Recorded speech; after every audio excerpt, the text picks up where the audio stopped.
এই আয়াতে আল্লাহ তাআলা একদল লোকেদের বর্ণনা দিয়েছেন যাদের জন্য আল্লাহ তাআলা ক্ষমা প্রস্তুত করে রেখেছেন আর জান্নাত প্রস্তুত করে রেখেছেন। প্রস্তুত করে রাখছে কে?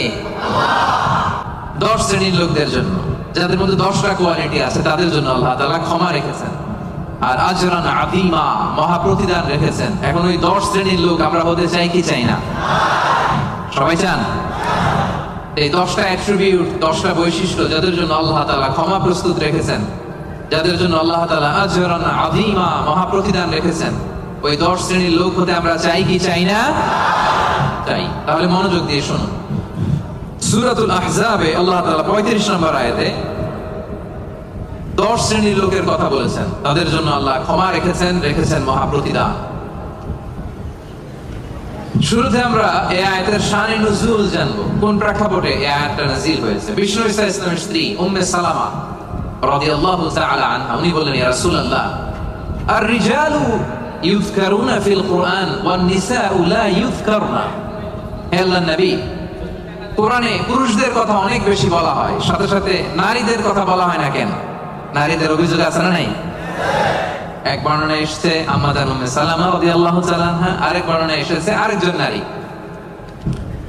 তারা এসে বললেন, ইয়া রাসূলুল্লাহ, ইয়া হাবিবাল্লাহ, আর-রিজালু ইউযকারুনা ফিল কুরআন ওয়ান নিসাউ লা ইউযকারনা। কোরআনের মধ্যে পুরুষবাচক শব্দ দিয়ে বেশি বেশি কথা বলা হয়, বর্ণনা দেয়া হয়, পুরুষের নাম বলা হয়, কিন্তু নারীদের কথা কেন উল্লেখ করা হয় না?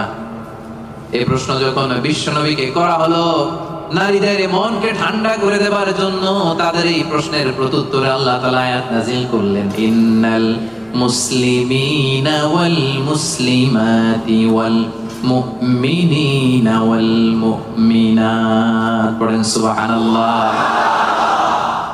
এই আয়াতের প্রেক্ষাপটে নারীদেরকে খুশি করে দেওয়ার জন্য আল্লাহ তাআলা নাযিল করলেন, ইন্নাল মুসলিমিনা ওয়াল মুসলিমাত ওয়াল মুমিনিনা ওয়াল মুমিনাত। মানে মুসলিম নর এবং নারী, মুমিন নর এবং নারী, বিশ্বাসী নর এবং নারী। শুধু মুমিনিন, আল মুমিনিন বললে এর মধ্যে পুরুষ এবং নারী আছে না নাই?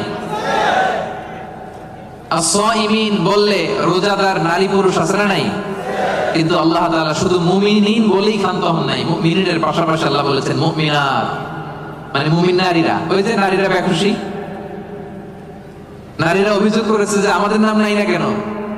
কদ আফলাহাল মুমিনুন, যারা বিশ্বাসী তারা সফল হয়েছে। আল মুমিনুন বললে এর মধ্যে পুরুষও আছে, নারীও আছে, সবাই এর মধ্যে অন্তর্ভুক্ত। কিন্তু নারীরা এতে খুশি না। নারীরা বলে, না, আমাদের নাম দিয়ে গুণবাচক শব্দ আলাদা বলা হয় না কেন? আল্লাহ বলল, যাও, 10টা গুণ বর্ণনা করেছি শুধু তোমাদের খুশির জন্য। পুরুষদের কথা যেমনি বলছি, তোমাদের নারীদের কথা বলে দিয়েছি। পড়েন সুবহানাল্লাহ।